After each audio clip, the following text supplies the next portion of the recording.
کوئی پاکستانی جوکر مولوی ہے کہہ رہا تھا کہ یہ ان لوگوں کے پیچھے نماز نہیں پڑھنا جو بریلوی لوگ ہیں، یہ رسول اللہ کو مشکل کشا مانتے ہیں، لہٰذا یہ شرک کرتے ہیں، یہ شرک کرتے ہیں، اس وجہ سے ان کے پیچھے نماز نہیں۔ ایک طرف تو تم ہمیں مشرک کہتے ہو اور دوسری طرف اتحاد کا نعرہ بھی لگاتے ہو، پھر اگر ہم تمہارے پیچھے نماز نہ پڑھیں تو تمہیں درد کیوں ہوتا ہے، تکلیف کیوں ہوتی ہے؟ لیکن یہ جملہ مجھے بڑا سخت لگا کہ نبی پاک صلی اللہ تعالیٰ علیہ وسلم کو اگر آج کوئی مشکل کشا سمجھے، اپنی مشکلوں کا حل کرنے والا آقا سمجھے، تو یہ صاحب ہمیں مشرک قرار دیتے ہیں۔ پھر شرف الدین امام بوصیری کے بارے میں تمہارا کیا خیال ہے، جو لقوہ اور فالج کے اثر کے بعد اپنے بستر پر لیٹ کر کے حضور کی بارگاہ میں یوں کہتے ہیں، یا اکرم الخلق مالی من الوذ به سواک عند حلول الحادث العممی ولن یضیق رسول اللہ جاہک بی اذا الکریم تجلی باسم منتقمی۔ میں اسلاف کا عقیدہ بتا رہا ہوں سنیو، شرف الدین امام بوصیری مصر کے رہنے والے، اسکندریہ میں آج بھی ان کا مزار پاک ہے۔ آج سے تقریباً 7 صدیوں پہلے کی ایک بزرگ شخصیت کا ذکر ہے۔ ان کے جسم پر جب فالج کا اثر ہو گیا، پیرالائز، جانتے ہیں فالج کا اثر جب ہو جائے تو انسان چلنے پھرنے سے بھی عاجز ہو جائے، اٹھ پھر نہیں سکتا، علاج بہت کرایا حکیموں سے، شفا بھی نہیں ملی۔ پھر اخیر میں شرف الدین بوصیری نے قصیدہ لکھنا شروع کیا، مولا صلی وسلم دائما ابدا۔ یہ قصیدہ آج پوری دنیا میں مشہور ہے، اس کے 2 شعر آج بھی حضور کی جالیوں کے دروازے پر بھی لکھے ہوئے موجود ہیں۔ هو الحبیب الذی ترجا شفاعته لكل حول من الاحوال مقتحم۔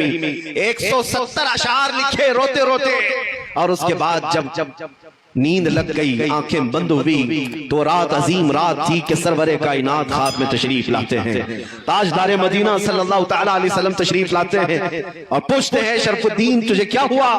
روتے ہوئے خواب میں عرض کیا کہ آقا مجھے فالج کا اثر ہوا، اب چلنے پھرنے سے عاجز ہو گیا ہوں، بستر پر رہتا ہوں اور لوگوں نے بھی ساتھ چھوڑ دیا ہے۔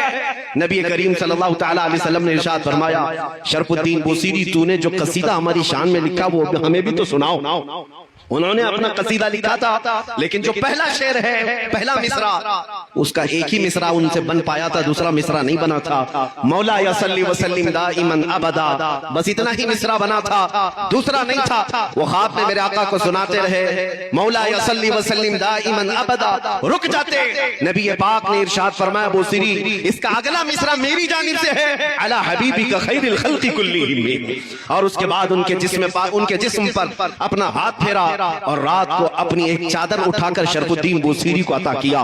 خواب کی بات ہے، خواب کی بات ہے، اور نبی کریم صلی اللہ تعالیٰ علیہ وسلم کی وفات کے 700 سال بعد کا واقعہ ہے، حضور کے پردہ فرمانے کے 700 سال بعد کا واقعہ ہے۔ شرف الدین بوصیری کہتے ہیں، صبح جب میری آنکھ کھلی پورے گھر میں ایک عجیب سی خوشبو مہک رہی تھی، اور جب میں اٹھنے کی کوشش کیا تو دیکھا نہ میرے ہاتھ میں فالج ہے نہ پیر میں فالج ہے، جسم صحیح سلامت ہے۔ خواب کی بات خواب ہوتی ہے، لیکن شرف الدین بوصیری کہتے ہیں میرا جسم بھی سلامت تھا، اور پھر میں غور سے دیکھتا ہوں تو میرے بستر پر رات کو عطا کی ہوئی میرے مصطفیٰ کی چادر بھی موجود تھی۔